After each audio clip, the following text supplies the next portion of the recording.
Obrigado a você que está sintonizado na TV Polo, canal comunitário de Cubatão. Estamos começando mais uma edição do Papo na Polo, o nosso já tradicional programa de entrevistas. Obrigado a você aí que está acompanhando a gente, o pessoal do Parque São Luís, que são os mais recentes chegados à rede da NET, né? Nós só estamos no canal 11 da NET. Mas você também pode acompanhar este programa pelo YouTube, no canal da TV Polo, tá ok? Bem, gente, durante esta semana, um papo muito interessante, e eu vou conversar aqui com a Edjane Viana, e o nosso assunto é internação compulsória, dependência química. Nessa semana, o presidente Jair Bolsonaro assinou um decreto que autoriza esta internação voluntária, involuntária, enfim, o assunto vai ser sobre isso. E esse é um problema que acarreta muitas famílias aqui na nossa cidade, e é por isso que a gente convidou a Jane, que é uma técnica, para conversar com a gente um pouquinho sobre isso. Queria agradecer demais a presença dela, por ter aceito o nosso convite assim rapidão, aceitou. Obrigado. Nossa ideia é prestar informação aqui para o munícipe mesmo, para a comunidade, para que ele saiba que tem o serviço e como proceder, viu, Jane? Eu que agradeço. Na verdade, eu acho que é tão importante a gente falar sobre a questão da dependência química, né? Numa conjuntura onde cada vez mais a gente tem se deparado com essa problemática. Então, a gente poder falar do serviço, onde as pessoas encontram a possibilidade de tratamento, é sempre uma boa oportunidade. A Jane, para quem não conhece, é assistente social, pós-graduada em dependência química, né? Então, e atua no serviço municipal. Queria mandar um abraço para a secretária de saúde, Andréia, também, para toda a equipe lá, para o Marcelo Borges, enfim, para todo o pessoal que sempre trabalha nesse setor aí, que tem um trabalho bem difícil pela frente, é um grande desafio. É isso mesmo, né? Você é assistente social, pós-graduado em dependência química e atua lá no CAPS. Isso, né? Centro de Atenção Psicossocial, Álcool e Drogas. Certo. E vou começar com essa diferenciação. Aqui na nossa cidade nós temos dois serviços, o CAPS e o CAPS, que eles chamam de AD, Álcool e Drogas. Uhum. Basicamente, qual a diferença? Então, a gente tem um CAPS, CAPS 2, que na verdade é um CAPS para tratamento de transtornos psiquiátricos. E aí são diversos tipos de transtornos, tá? E aí a gente tem o CAPS Autodrogas, como o nome mesmo já diz, a gente trata especificamente da questão da dependência química. Então tem essa diferenciação. Hoje no nosso município vocês têm um número mais ou menos, sabe como é que funciona? Hoje, vamos falar do álcool e drogas, que é o departamento que você trabalha, não é isso? Eu, por força de ofício, já exerci, já participei de algumas atividades, algumas diligências aí para internação, para essas algumas internações. O negócio dá um trabalho danado, Jane. Como é que vocês lidam com isso lá? Então, Marcelo, na verdade, assim, a internação involuntária, é isso mesmo, é super trabalhosa, né? Porque envolve, na verdade, um momento de recusa do paciente. Enquanto o serviço de atenção psicossocial, a gente sempre busca que essa internação involuntária ela seja a última das alternativas, certo, né? E que, na verdade, a portaria do Ministério prega isso. Então, é quando a gente tenta viabilizar dentro do tratamento, no CAPS, a possibilidade, né, de que ele esteja inserido em atividades e que esteja no território, né, que esteja no município, que isso não seja possível, aí sim é vista a possibilidade dessa internação. E aí, mesmo assim, a gente tenta fazer trabalhar essa possibilidade de que essa internação seja voluntária quando não é possível o tratamento na unidade. Você é pós-graduada, daquilo que você viu na academia, daquilo que você vê na prática, falta muito para a gente avançar, nós estamos caminhando mesmo na direção ou não? É que assim, Marcelo, a gente vai falar da questão da internação. Isso. Né? Mas a lei traz outros trata outras questões que eu acho que talvez a gente precisava também de discutir, né?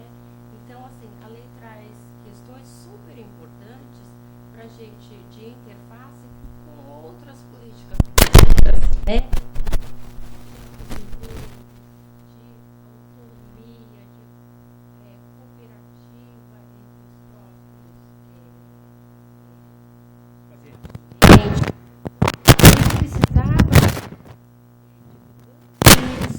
gente precisava de estar trabalhando muito mais em relação a essas questões. A gente precisa de focar na questão de profissionalização. Então, assim, a lei traz outras coisas que, na verdade, já vem de uma outra lei também anterior, mas ela foca também nisso, que eu acho que também tem outras coisas muito importantes que a gente precisa trabalhar também. Certo, né? Mas parece que o que foi assinado agora no Ministério, o que muda em relação ao que se vinha fazendo? Um exemplo, algum tempo atrás essa história da internação compulsória, como disse, ela começou em São Paulo, Rio de Janeiro, e muita gente usa de medida judicial para isso, até em razão disso que eu acabo exercendo algum tipo de atividade nessa ação, né? Mas o que muda praticamente com esse novo decreto, com essa nova lei? Eu acho que está reforçando mais, eu acho que esse tempo dos 90 dias, né? Eu acho que delimitou muito mais, eu acho que o enfoque, não que na outra lei não tivesse, na lei anterior não tivesse, mas eu acho que o enfoque maior é nessa questão dos 90 dias. É do prazo mínimo de internação? Não, ela deve ser até 90 dias, a não ser que tenha alguma avaliação contrária a isto. Certo. Em relação à medida? Em relação ao período de internação, de 90 dias. Bem, é um assunto que mexe muito com as famílias, porque as pessoas ficam ansiosas, porque assim, o que a gente percebe? A pessoa começa a ter problema com droga, vamos dizer assim, a família já pensa, eu acho que a primeira fase que vem na cabeça do mundo é interna. É isso? Na verdade, assim... Mas não é isso que vocês pensam, né? Culturalmente, é isso mesmo. As famílias vêm muito ansiosas e quando se pensa em tratamento, se pensa primeiramente na questão da internação. E, na verdade, a internação não necessariamente quer dizer que é a resposta para uma possibilidade aí de não uso mais da droga, né? E porque você tirar ela do contexto não quer dizer que ela não...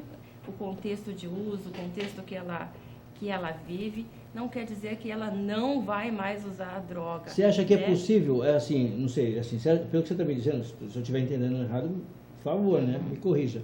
Mas você acha que é possível a pessoa que tem um problema de dependência química, como por exemplo uma pessoa que toma cerveja, conviver com a utilização de algum tipo de droga sem ser crônico, criar problema social, é isso ou não? Então, Marcelo, é que na verdade, na dependência, as pessoas acabam focando, vivenciando apenas aquele uso, né? As pessoas acordam e pensando em usar, como é que vai usar, aquele uso ele é constante, abusivo.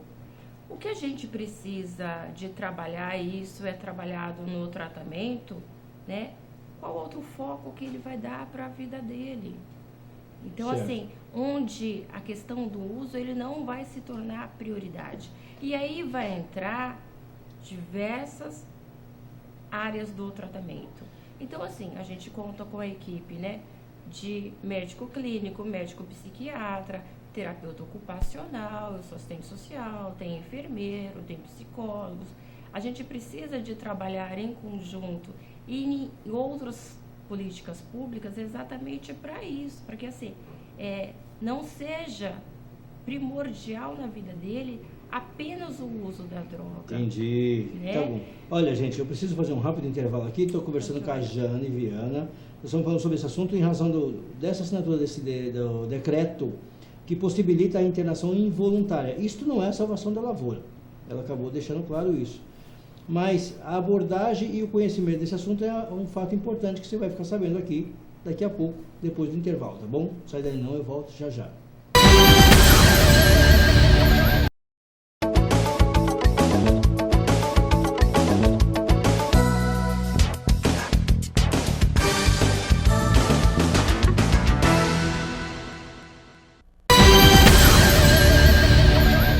Estamos de volta para o segundo bloco do Papo na Polo. Você já sabe, a nossa convidada hoje é a Ediane Viana, ela que é assistente social, pós-graduada em dependência química.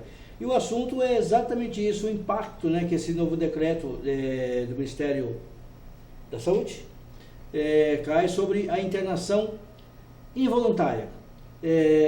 Mudar um pouquinho assim rapidinho, tem a voluntária também, né? Tem a voluntária, porque aquilo que a gente vinha conversando, que eu conversei com você no começo. As pessoas, a família, quando percebe que algum membro tem um problema, interna. E às vezes a internação pode ser voluntária, por consciência, a pessoa fala assim, estou com dificuldade de lidar com isso. Exatamente. Agora, você é uma técnica, estudou para isso. E muita gente trata o assunto, não é misturando, ou usando como apoio a religião. E pelo que eu entendi também, essa nova medida, ela amplia o termo de internação, que dá um sossego a mais para a família, mas você disse que acha que não faz tanta diferença? O tempo de internação? Não, na verdade, assim, você fala de um sossego da família pela questão do tempo, do período que vai ficar. Porque acontece, a família fala assim, internou, graças a Deus a gente vai ter uma paz. Não acontece isso? Acontece. É que, na verdade, assim, precisa de continuidade. O período da internação, ele não dá garantias de que a pessoa não vai usar mais drogas. Ela precisa de dar continuidade num serviço como, por exemplo, no CAPS. Então, assim, não dá para dizer, olha, eu estou sossegado porque agora ele não vai usar mais. Esse período de internação é um período para desintoxicar, para tirar o excesso que a pessoa está e voltar a um nível de consciência que a pessoa possa entender que necessita de um tratamento? Seria isso, não? Isso também, né? E acho que, assim, é um período que a pessoa tem também para poder começar a planejar, né? A saída. A saída, planejar o que vai fazer da vida. Eu acho que começar a repensar a vida sem o uso da droga, né? E aí vai fazer isso fora da comunidade, da clínica e com o apoio do CAPS, né? A gente tá lá, porque não é fácil, né? Para um dependente não é fácil. E por isso que... E para a família também não, né? Claro que não. E a gente tem grupos de apoio também, porque assim, então, é muito difícil mesmo. Essa intervenção aqui, dizer para mandar um abraço para o pessoal do CADEC, que sempre nos acompanha também, nos apoia, tem um trabalho sobre isso, um trabalho de apoio aos familiares, e ela tocou nesse ponto. Quer dizer, você faz a parte de desintoxicação, e depois tem essa parte toda. Na parte de desintoxicação tem esse trabalho multidisciplinar, que você estava dizendo, você é assistente social, mas você tem... Aliás, gente, a Prefeitura de Cubatão, né, que tem um departamento, o CAPS é um departamento da Prefeitura de Cubatão. E o CADEC é uma entidade que trabalha no apoio a familiares, que é uma ONG. Então, são serviços que têm a mesma finalidade, mas com características diferentes, né? Sim. Mas no CAPS nós também temos esse apoio aos familiares. Tá? A gente também tem reuniões com profissionais que também fazem atendimento para os familiares. Até por conta dessa importância mesmo, né? Os familiares se sentem muito perdidos e o quanto é angustiante ver, né, o seu familiar ali naquele uso abusivo da droga mesmo. Deixa eu dizer uma coisa para você, qual é a diferença desse tipo de tratamento que muitas vezes, por exemplo, assim, você vai, vamos dizer que tem o PAI, que é um programa especializado que tem aqui na região da Baixada Santista, mas a pessoa fica numa área urbana, lá internada, sob efeito de medicação, que é um tipo de tratamento. E tem o tratamento em clínicas de recuperação, que o pessoal vai, trabalha, reza, fica o dia inteiro. Qual é a diferença do resultado disso? Não sei se você tem condição de fazer uma avaliação sobre isso para mim. Então, o PAI, ele é um anexo que fica no Hospital Guilherme Álvaro, né? O PAI, na verdade, ele é uma emergência psiquiátrica. Então, ele faz parte de um complexo hospitalar. Então, o paciente vai para lá numa crise, ele vai num surto, né? Então, ele vai num momento que ele está totalmente descompensado, mas desorientado. Esse surto é de dependência química, que tem o surto também de psiquiátrico. De outros transtornos. Também fica no PAI também, tá? Certo. Mas a gente está falando da questão da dependência, mas que também tem lá no PAI também esse outro também, modalidade também. Porque quando a pessoa vai para uma internação dessa involuntária, que ela já vai contrariada, então ela, lógico, muitas vezes ela é medicada para poder ir, né? Senão não vai. Então, no surto, na verdade, a pessoa não tem consciência. Certo. Então, ela não vai mesmo de livre e espontânea vontade. Então, é só numa crise. Agora, tem as clínicas, né, que são clínicas terapêuticas, que é para onde o decreto, na verdade, direciona, que aí são por períodos maiores, que aí são até 90 dias, ou na necessidade tem uma avaliação médica e aí o médico prescreve isso, a necessidade de um tempo maior, e que aí também tem, né, uma equipe multidisciplinar. Então, aí a equipe, essas clínicas, que, por exemplo, aqui no caso de Cubatão, a prefeitura tem um convênio com algumas clínicas. Sim. Quem decide o tempo que o paciente vai ficar nessa clínica é o médico do município ou o médico da clínica? Então, como ele está na clínica, é o médico que está acompanhando. Certo. Tá? E vai depender de paciente para paciente, da evolução de cada um. Certo. Tá? Agora, o que você falou em relação à questão de algumas comunidades, né, de cunho evangélico, e aí é o que a gente tenta fazer essa distinção. Religioso, não religioso, né? A gente tenta fazer essa distinção entre clínicas e comunidades terapêuticas, que aí às vezes não necessariamente tem uma equipe multidisciplinar para trabalhar, tem mais esse fundo mais religioso mesmo. E o resultado? Olha, o resultado, na verdade, assim, é claro que tem pessoas que podem se dar super bem. Na comunidade terapêutica? Na comunidade terapêutica, é lógico que tem. Mas a gente não pode dizer que é um tratamento médico, né? Porque não tem uma equipe para acompanhar. Eu estou falando da grande maioria, claro que pode ter suas exceções. Certo. Né? Às vezes não tem equipe multidisciplinar, mas tem um psicólogo, ou tem alguém tem um único profissional, né, que consiga dar esse suporte, mas assim, na maioria das vezes é de cunho essencialmente religioso. Quando o município decide internar, esse custo cai para o município. É o município que paga por isso, é o município que arca com isso. Esse decreto, então, se estabelece um mínimo de 30 dias, fica mais caro para o município. Não, porque na verdade a gente já tinha até mesmo esse decreto, essa lei, né? Ela é fresquinha, ela foi publicada hoje, mas a gente tem uma lei anterior.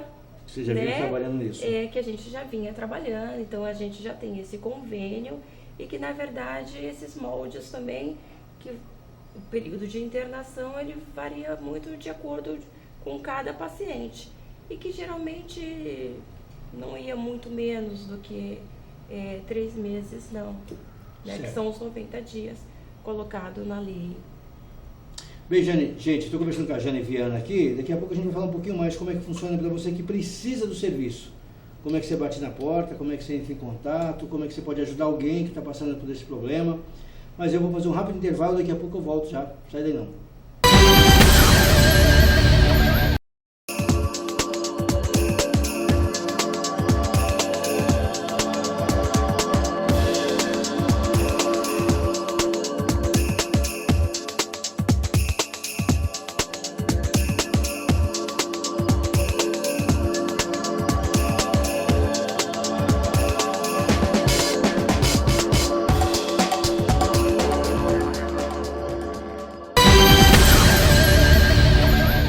Bem, gente, estamos de volta para o terceiro bloco do Papo na Polo. No bloco anterior, você sabe, eu falei assim, olha, como é que vai funcionar isso? E para quem chegou agora aí na frente da TV, sabe que eu estou conversando com a Jane Viana, que é técnica aqui pós-graduada em Independência Química, do serviço do CAPS, do Centro de Apoio Psicossocial de Álcool e Drogas aqui no município.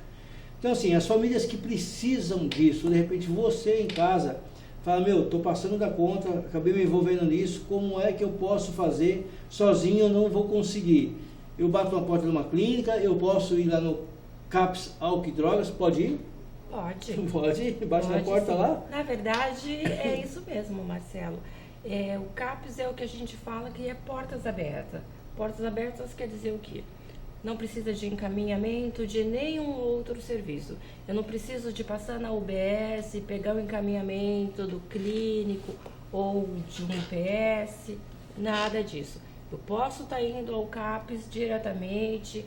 Hoje eu acordei e falei que eu preciso de me tratar. E aí ir até o CAPS, que a gente vai dar início, né? Vamos fazer um acolhimento e dar início uma proposta de tratamento. Você falou uma coisa bastante, uma proposta, e você me falou que é exatamente isso, cada paciente tem um plano individual de tratamento, é isso? É, porque as pessoas... Não é um padrão, não é uma caixinha. Não, porque as pessoas são diferentes, as pessoas têm necessidades diferentes, né?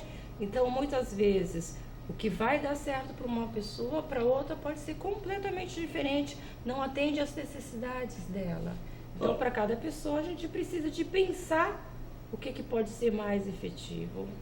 Tá. Agora, essa nova lei fala também que assim, é permissivo ao parente, ao familiar, né? Então, assim, a esposa, a mãe, que é quem sofre impacto direto. De repente, a mulher acorda, tá vendo nosso programa e fala assim, gente, eu precisava ajudar o meu filho, o meu marido, o meu sobrinho. Vou pegar esse menino, vou pegar essa pessoa, botar debaixo do braço, levar lá no CAPS e falar, me ajuda aí, interna esse menino, por favor. Então, acontece muito, né? Familiares vão mesmo lá com... Diagnóstico pronto de internação. Já vão, né? Todo mundo já tem o seu diagnóstico.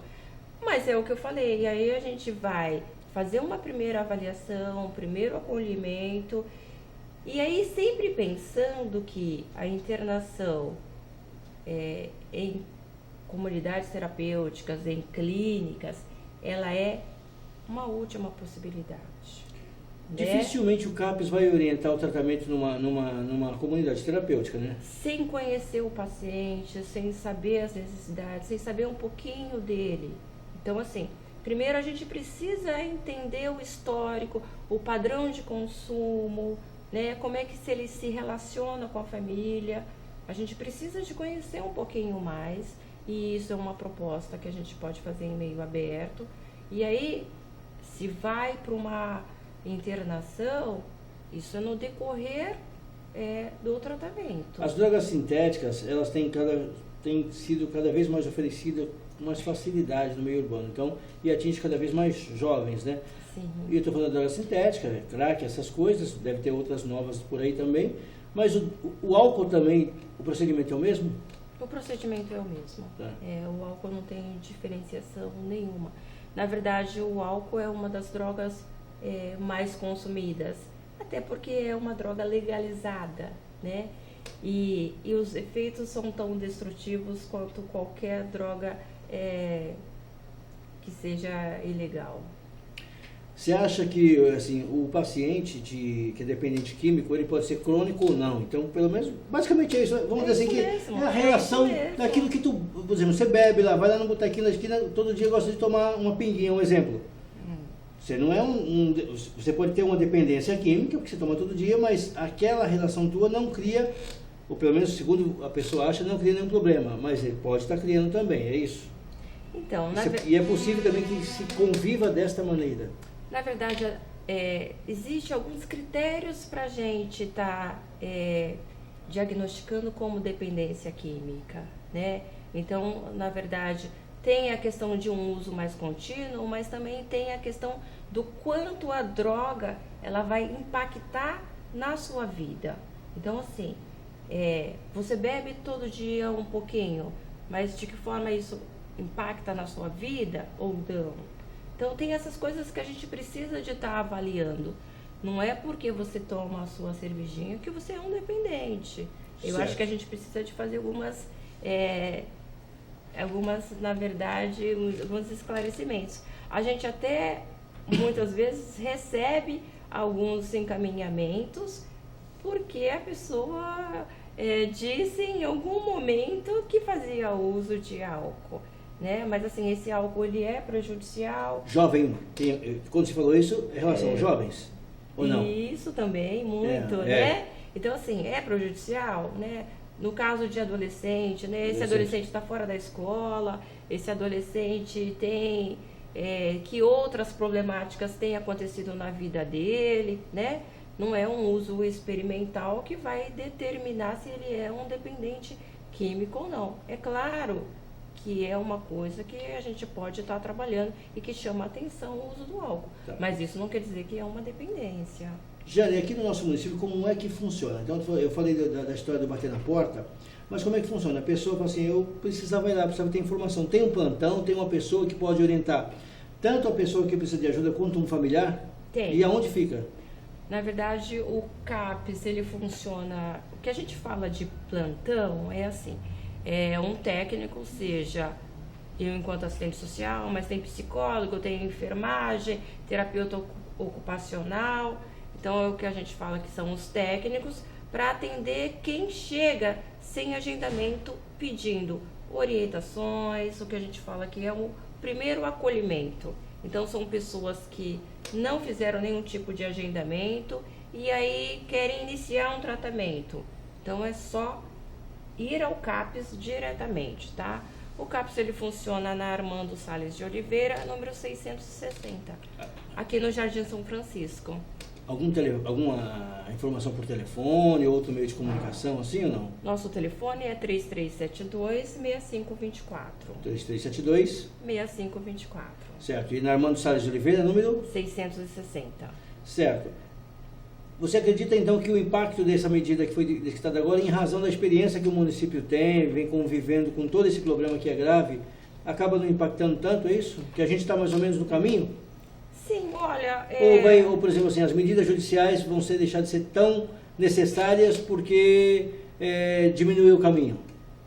Então, na verdade, a gente já vem trabalhando, né? Então, não é uma coisa tão nova. O nosso município é relativamente pequeno, talvez para outros municípios maiores o impacto seja diferenciado, mas para as famílias, e quando há necessidade dessa internação involuntária, acaba auxiliando sim os familiares, né? Acho que nesse pedido, acho que principalmente para o Poder Judiciário, eu acho que desafoga também um pouquinho mais e fica uma questão da saúde, que é da onde se cabe mais, né? Ah, sim. Última perguntinha. Lembrei agora de Alcoólatras Anônimos, Neuróticos Anônimos, tem o CADEC. Essas entidades todas têm uma relação com o serviço que podem acompanhar e ajudar também? Sim, na verdade, eu acho que a gente acredita que tudo que possa fortalecer, tudo que possa apoiar é bem-vindo. Então, é um conjunto de segmentos que vão auxiliar nesse processo, né? Então, todos esses fazem parte de um processo de fortalecimento para esse paciente neste momento, né? O paciente e os familiares. Então, é muito importante. Bem, gente, assim nós vamos terminar o programa. Eu queria agradecer demais a presença aqui da Jane Viana, que veio conversar com a gente, prestar essa informação. Sabe, tem no nosso município, a gente trabalha lá, né, Jane? Eu queria te agradecer por ter vindo aqui. Obrigado. Uma prestação de serviço interessante aqui para a nossa comunidade. Na verdade, agradeço muito a oportunidade, o espaço, e aí as pessoas ainda, muitas das pessoas não conhecem o CAPS Álcool e Drogas, né, no município. Então, eu acho que é uma possibilidade de que a gente possa prestar esse serviço e as pessoas, e o CAPS é porta aberta, as pessoas podem ter orientações, informações, então a gente está à disposição. É isso aí, gente. Assim nós terminamos esta edição. Eu espero que você tenha gostado e até a próxima. Tchau, tchau.